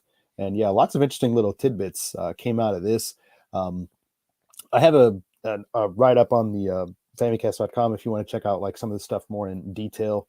I can even just kind of throw this up on the stream here right now. But let's see. There we go. So yeah, lots of kind of interesting stuff that's kind of happened. So one thing that I thought was pretty cool is, in terms of like sales and stuff like that, Nintendo Switch has topped the original Game Boy in sales, which was that was up at 118 million, and the Switch has surpassed that just with this most recent update. These sales numbers are like this is lifetime to date. 122 million Switches have been sold to date, but this report was from basically April 1st to December 31st, 2022. So all this stuff kind of comes from there. So yeah, overall though, you can almost see some people kind of like seeing this as reaffirming their suspicions or whatever, but Switch sales are slowing down. It's this far into the console's life cycle. It was going to happen eventually. It's like the time for a refresh. Yeah, so there's that. But I mean, it's still selling quite a bit, regardless. But yeah, the report said that there are in this from quarter 1 to 3 27 games have sold over 1 million units just so far in this fiscal year. And one of the craziest things too, of course, as a lot of out there, Pokemon Scarlet and Violet, it has just been selling gangbusters despite being broken as shit to an extent. People have been just lapping it up. Over 20 million sold in just like a matter of just a couple of weeks from That's basically crazy. November to the end of December. So I mean, that's insane. And there was another quote here. I'm going to try to find it. Oh man, Super Mario Odyssey sold 25 million. Yeah. Total ever. And Pokemon Scarlet and Violet is 20 million. Yeah. No, it's nuts, man. I mean, play Odyssey, don't play Scarlet and Violet. Ugh. Yeah, there it is. But yeah, no, I mean, a lot of different titles, across the million seller point for just the first 3 quarters. One thing that I was kind of surprised to see on this list was Bayonetta 3, because I mean, it's a series a lot of people like, but my image of it is not as like a big seller or something like that. But here we are, since October, from October until the end of December, it sold over 1 million units. Good for them, despite all the stuff that was going on, leading up to the release of the game and all that. But here we go. Yeah. Good for them. Good shit. Yeah. But just to update like the top 10 games that are on the Switch in terms of sales, Mario Kart 8 has just been absolutely killing it. As always, it's always in the top charts and all that type of stuff. It's now at 52 million units sold on the Switch, which is freaking insane. Wow. Yeah. Animal Crossing New Horizons coming in at number 2, 41.59 million sold. Smash Ultimate's up there as well, number 3 with over 30 million. Breath of the Wild coming in next, still at number 4, 29 million. Pokemon Sword and Shield at 25 million. Super Mario Odyssey, like James said, 25 million. And then Pokemon Scarlet and Violet right below that Super Mario Party, 18.79 million. Ring Fit Adventure, the 9th best-selling game on the system so far, 15.22. And number 10, rounding it out with Pokemon Let's Go Pikachu and Eevee, 15.07 million units sold.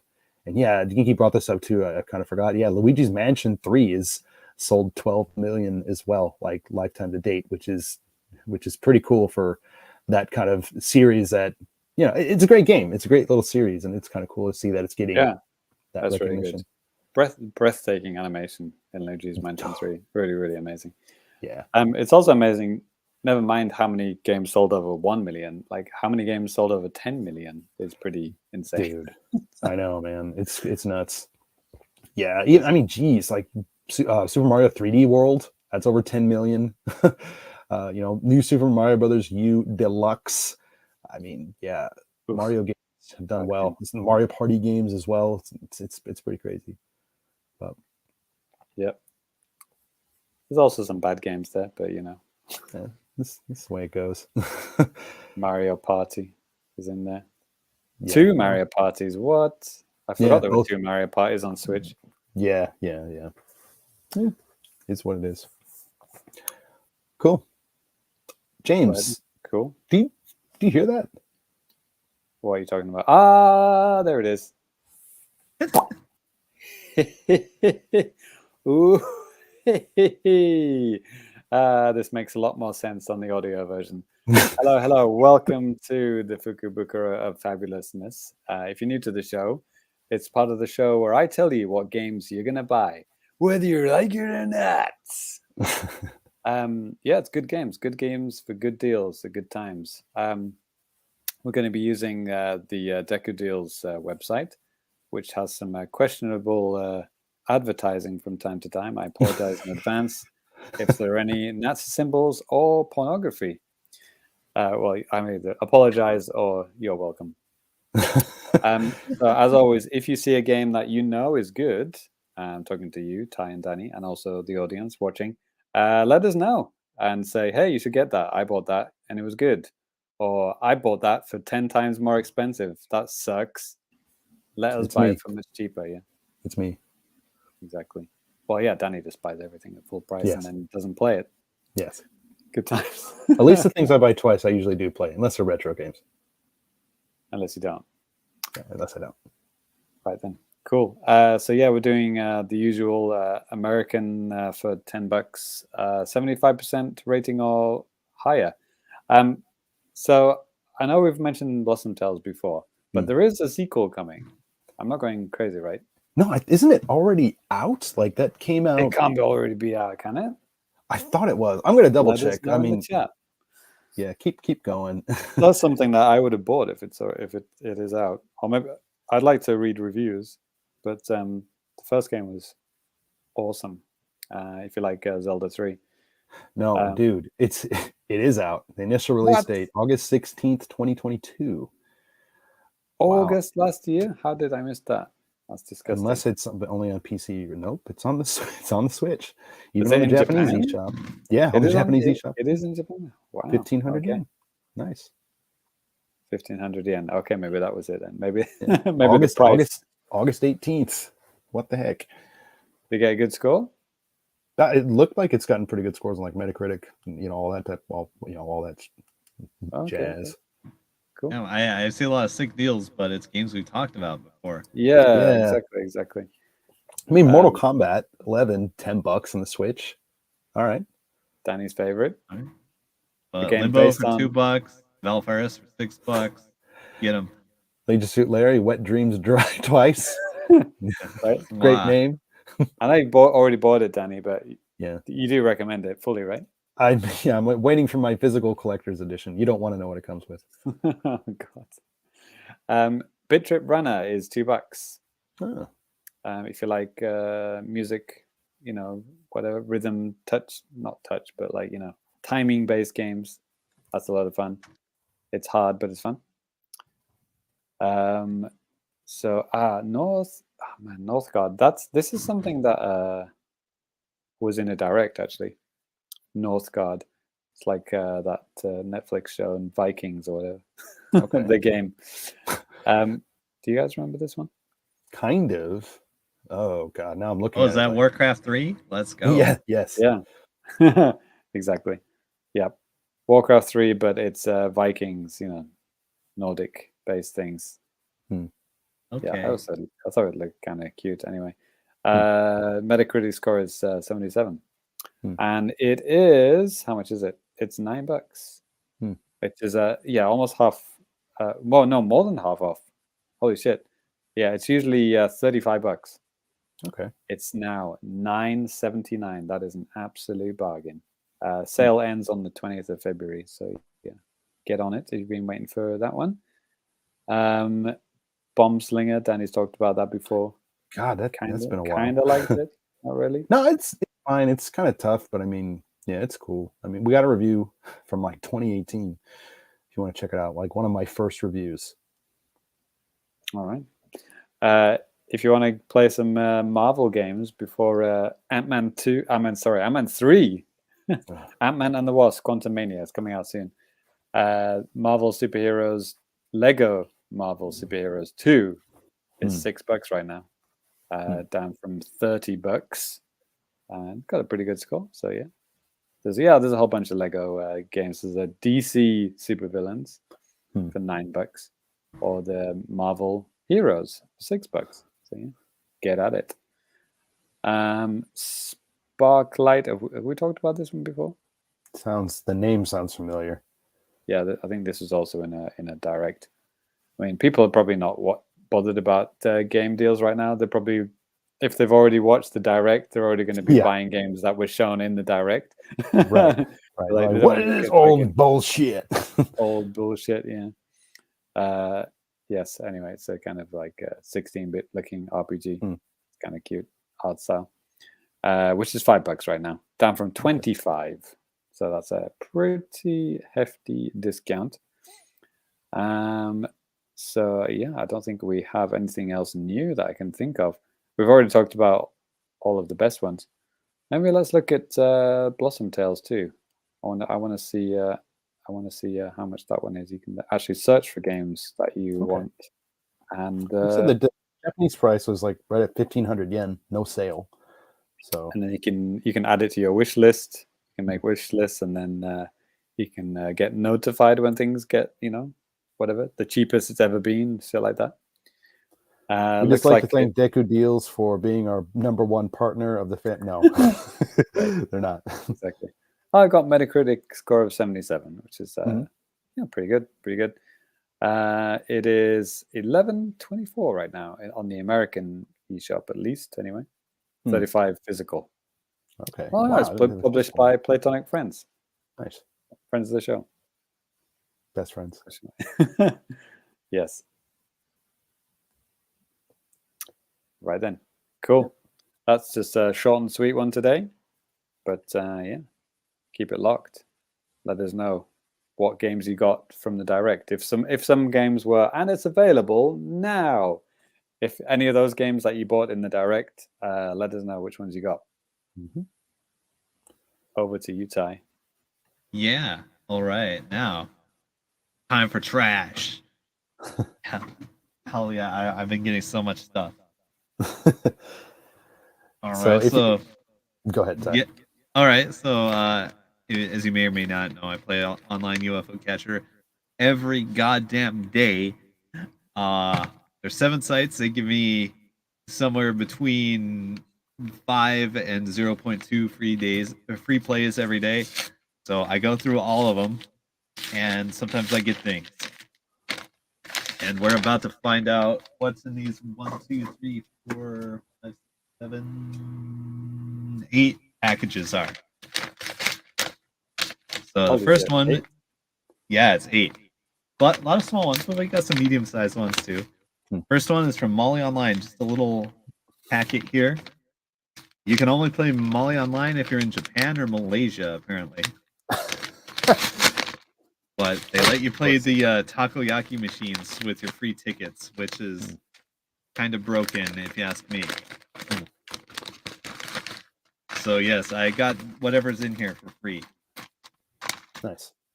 Ah, yes, it's a big key holder of a Beat Mania character that was in Bomberman Arcade. Okay. Yep. Yep. So if you know what all those things are, this is a Suguru keychain. Okay. She's cute. I love her. What the hell was the name of that Bomberman game? Bomber Girl. That's what it was. Wow, really? Yeah, and like the first time I saw it on my Twitter timeline, I thought it was like hentai. Yeah, I was saying that's like a fake or real. Right? Oh, this all right, next box. This has got some weight to it. So this is from Tokyo Catch. They always have these nice sturdy boxes. I love it. All right. Get the box cutter. There it is. Don't die. I know what this thing. I have like a Bomber Girl figure around here somewhere. It's one of my favorites. Because like that game has like guest characters from like all the other Konami games. And like I have like a Tokimeki Memorial Bomber Girl. It's great. Oh. All right, we got figures. All right. First up, it's another one of the relax time figures. This is popular VTuber. What's her name? With the duck. James, I know you're all Subaru. about That's this. her name. Okay, James. Oh, is yeah, all about. He's I love on the that tip one. of his tongue. Yeah. So if you've seen like the meme with the dancing duck online, this is the girl that's associated with it. Hope you like HoloLive VTubers. Yes, my favorite. Well, actually. I have another relax time figure. Who the hell is this? She looks familiar. Kind of close to naked. Let's get demonetized. Too late. I think I actually got this one on a free ticket as well. All right. So yeah, that's a good deal. All right. I think we have a big gross stack of boxes by the end. Gotta recycle that stuff. I'm sure like every other week that the guys that come by to pick up the car are like, who lives here? Who does this? Right. Well, just look at the name on your label and just you're blacklisted. No, I peel all the labels off. Okay. Well, there you go. Smart. So I don't get doxxed by our like 5 viewers. Yeah. There it is. My name is Walter Hartwell White. I live at 972 Negro Arroyo Lane. All right. Oh, what do we have here? We got a Coincidentally, Ty is also pantsless right now too. True. All right. Yes, I got the horny figure I wanted. What's his name? Damn. Hey, whatever. Wow, this one's like packed up really nice. Wait, was this actually from Tokyo Catch? No, this wasn't. This was from Sega UFO. All right. Yeah. Check it out. It's another what's her name? Albedo from Overlord. Okay. Great. So it She looks has like little horns. Okay. Let's say kind of look like the busty gal from Final Fantasy X. Yeah, Lulu. It does look like her. Yeah. Just like the dress and Yeah. Yeah. All right. Oh, and they sent me another sticker for winning their daily challenge, there you go. which is like almost impossibly hard, but it's You're free. Ty. You're Ty. Yeah. So like I think I've gotten 3 of these by now. I wish that it was something more fun than a sticker, but Yeah. I've like 3. It's like a different color every time, which is nice. Okay. All right. All right. What's next? We got 5 more boxes. Let's get through these. Yeah, it's garbage day, boys. This is from Capcom. Let's go. Nice. Yeah, so that's like the newest site I joined, Mhm. and they have daily free tickets, and like I think I mentioned before, they have more older stuff that is gone from the other sites. So if like you missed something a while back, you might see it on. Oh yeah. Oh, this is nice. This is some random Dead by Daylight thing I wanted to get. What do we got What? here? It's like a box with a thing. I'm It's not like a sure. I kind of want to open it up and have a look. Like I was hoping it was lunchbox size, but no such luck. Hmm. But yeah, like I'm really curious. So I want to open this up right away. Okay. See what's going on in here.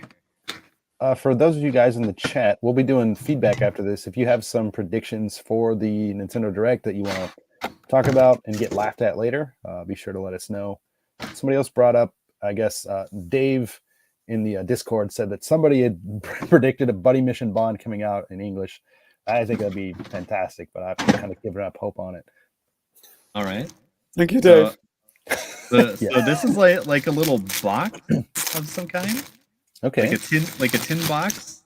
It's like a mini lunch box. It's like way too small to be a lunch box. Okay. Oh, it's a med kit. Yeah. Yeah. If you die, you can just pick that up and you'll be all Okay. right. So this a little case thingy. Or whatever. This thing, is this like a sticky note pad? I'm not sure what this is, but I do know it has the NOED icon, so that's fun. All right.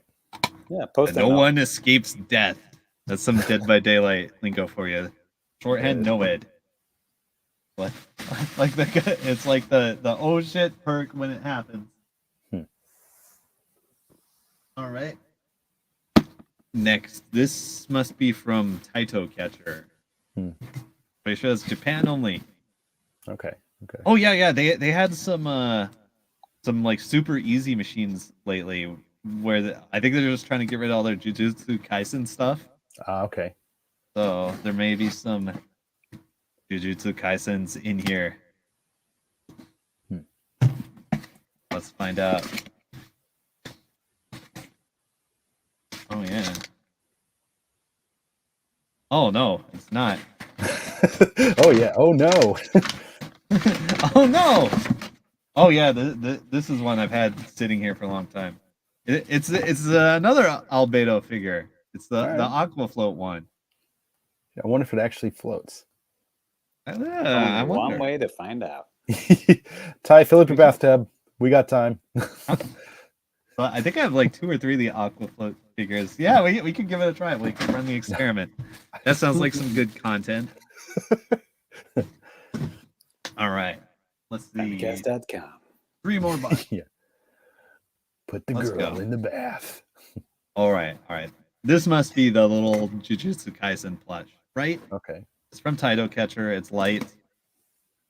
Yeah. It's kind of weird how that stuff goes in cycles, right? I mean, it's just like anything else. I mean, the movie came out in like late 2021. It was kind of big. Then like there was a special or something that came out in the fall or autumn, excuse me.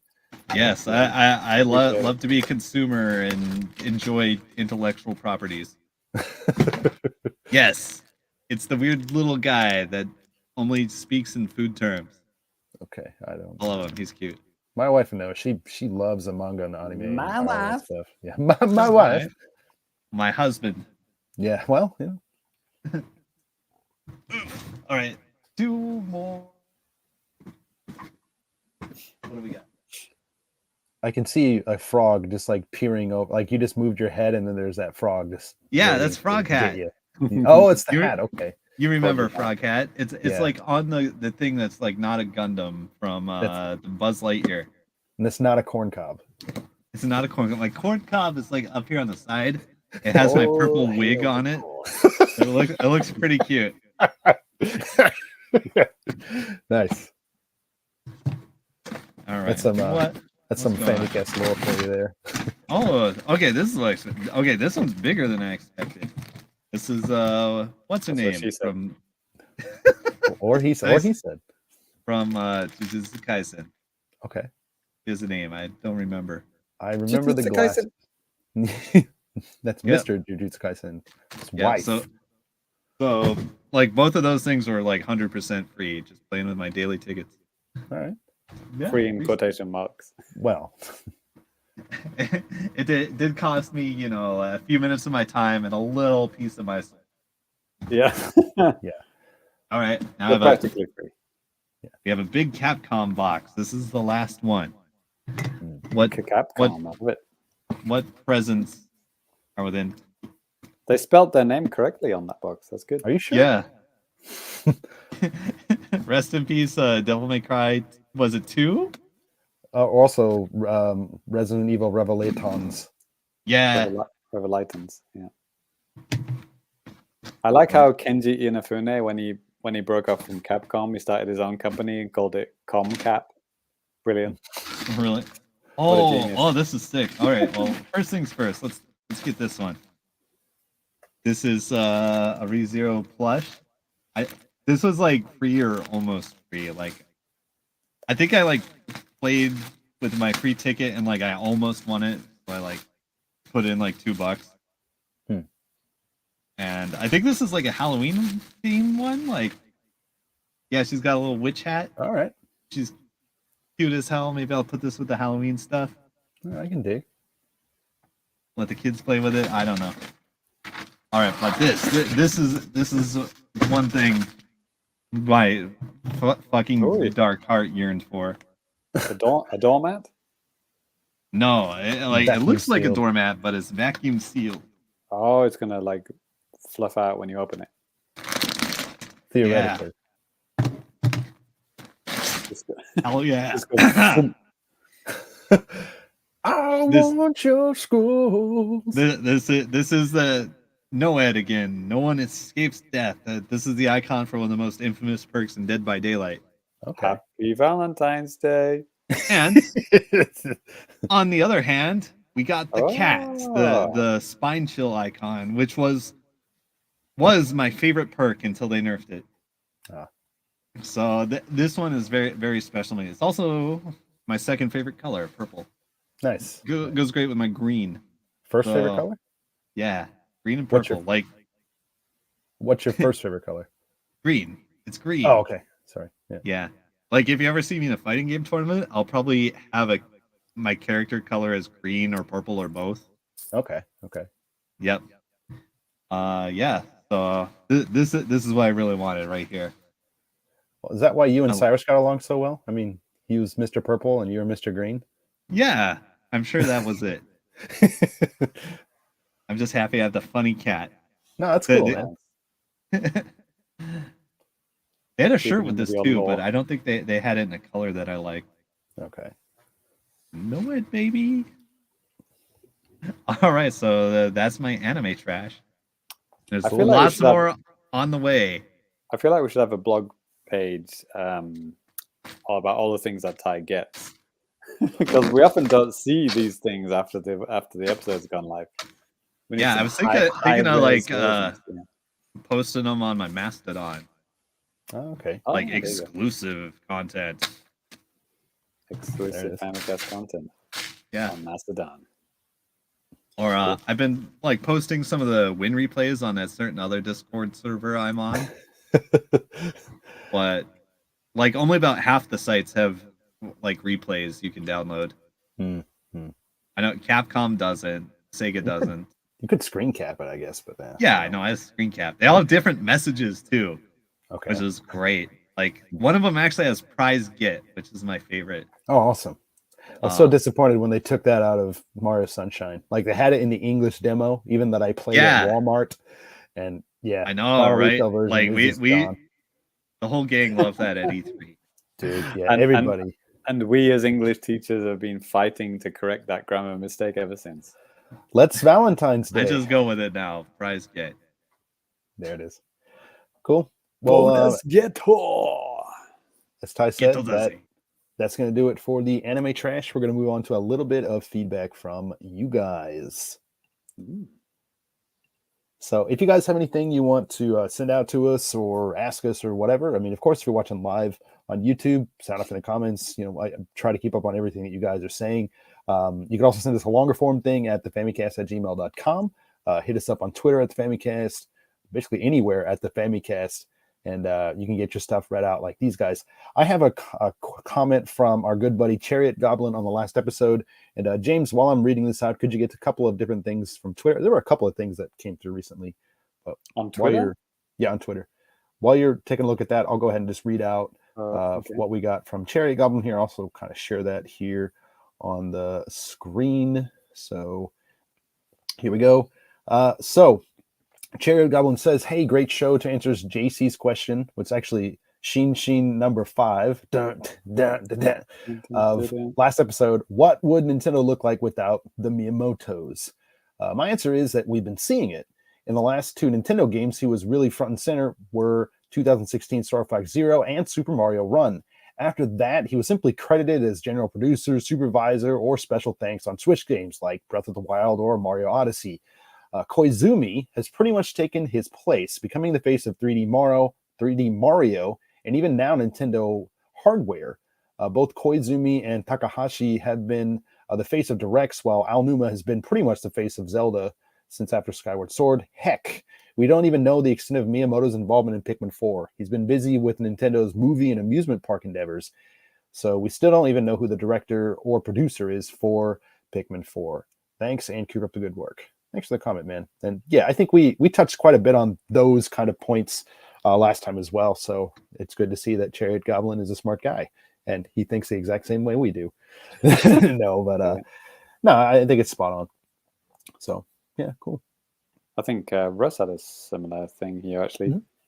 He said, in regard to the Miyamoto discussion, he thinks he'll always be involved in testing the new Mario / Zelda / Pikmin games for that fun factor he has the sense for, and input on weird projects like Labo / Game Builder Garage. But I think his game design days are over. Sure.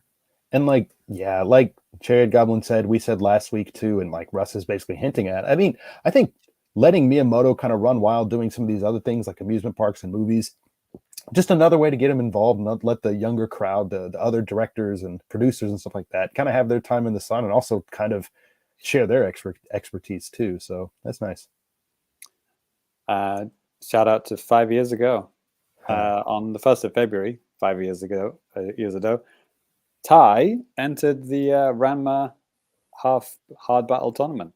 Hell yeah. And got pretty good. I think he got 3rd or 4th. And we made a video all about it. And it was good times. I rewatched it actually. And there was like a little kind of short podcast / interview clip with me and Ty at the end of it. So yeah, check it out. Behind the scenes thing that I remembered right after Ty lost to the guy that ended up winning the championship. Spoiler alert. But like, I was going to ask you like right after that, I was like, hey man, how do you feel? And I was like, okay, I'm just going to let Ty just kind of just let him be for a bit. I don't want to put a camera in his face and like do all that shit. That was my job. Well, I think we let him. No, we didn't do that like immediately after that. Maybe you did. I don't know. And Gene say 64, perfect. And I totally agree. Ty sucks at fighting games, so yeah. SMH.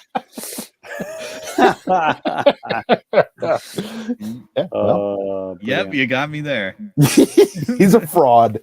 Fraud detected. What else we got here? Russ is going for dark chocolate with the Splatfest. Good luck to you. This guy's been the guy right there, James. He's been asking a lot of questions about Xbox recently, and like, my best, our favorite user, MLGXXX808. No, I mean seriously, this is like the 5th or 6th time he's kind of just tweeted at us. I'm like, that's cool. He says, which Xbox game started Japan dislike for Xbox? Come on, man, you don't gotta do him like that. That's the way he talks. Right? Sure. No insults. So what's the answer, Ty?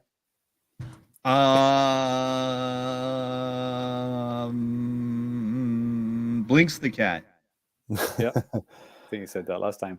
What was that like mildly pornographic game that all the Xbox users in Japan bought? You're gonna have to be more specific. Right, yeah. All of them is the answer, right? I think it's just Genki's talked about this before. I think we kind of know. It's just Japan. Dead or Alive, right? Dead or Alive beach volleyball. Oh, Dead or Alive. Yeah. Didn't matter. I think that was like the highest selling game in Japan on the original Xbox, though. I remember seeing something about that. Danny, I forgot to tell you this. Did you see that tweet that you got mentioned in? Which one? It was from Xbox Japan. They wanted to congratulate you for being the first Xbox user in Japan who's married. So well done. Thank you. I totally forgot about that one. That's a truly amazing honor. So yeah, well done to Danny. Totally forgot. Yeah. Congratulations. Well, just some comments from the chat, because we just said, hey, if you guys have some predictions, throw them out there. Oh yeah, I got my list down. Right. Go ahead, James. I say wrong about one of them. I'm sure I'm wrong about all of them, but yeah, Tears of the Kingdom trailer. There'll be a new one of those. Advance Wars, Shadow Drop, boom. Ty's happy. Pikmin 4 trailer for that one, like a proper trailer. Splatoon 3, I think we're going to get some DLC. We're about due for some new DLC. When I say DLC, it's free because it's Splatoon. Right. So probably some new stages, new weapons, stuff like that. It's a little bit early for the new season because we're still in the middle of the chill season that lasts until the beginning of March. But it's a good time to start, bringing stuff for the next, after the next season, new stages and stuff like that. And we might be fighting on the new stages in the next Splatfest, in the chocolate Splatfest. You never know. We'll see. Bayonetta Origins. Don't know if you guys remember that one. Yeah. I've seen some like previews going around recently. That'll probably show up. Mario Kart Booster Pack 4. I think I already mentioned that. Probably some new N64 games for NSO. No. Or ones that we've already talked about. Heard about, sorry. And then my last two predictions are some game that has never been localized before and some game that from a series that you thought was dead. Boom. Well, 100% good luck. correct for that one. No, I don't think they'll show any more N64 stuff, at least nothing new. They might say like, hey, and something's coming out for February. It's 1080. I'd be cool with that. C Husson 91, he says Donkey Kong Country Naughty's Revenge. Oh yeah, that's what Retro have been working on all this time, not Metro Prime 4. Dragon Quest 3 HD. Oh, that's been yeah, we know that's in development, right? Yeah. Anything else? Well, That's it Lemonade. for predictions. Yeah, Genki also predicts Advance Wars Shadow Drop on Friday. This Friday, okay. Wow. Yeah, I think that's it. Well, we shouldn't do any more because the more we do, the more we get wrong, and the more embarrassing it is. Well, these are other people's, so. Yep. Yeah, we need to get to bed early because what time do we have to wake up? 7? Oh, that's you'd be up before 7. Get that coffee going. Yeah. Yeah. So yeah, I'm gonna go to bed right now so I can wake up for that direct tomorrow morning. Let's close out the show first. So that'll do it for the feedback. See you later. Oh, all right. Yeah. Let's do that. Did. No, and yeah, that's actually going to do it for the show. Before we head out, we're going to go ahead and give you guys our Twitter handles so that you can follow us. If you want to follow me, you can follow me at DannyBiv, DannyBiv, JC. Ouch. You can follow me at Family Complicated on Mastodon, Twitter, and Hive. And yeah, swing by the Discord. I was on the Discord, same name, same username, same icon.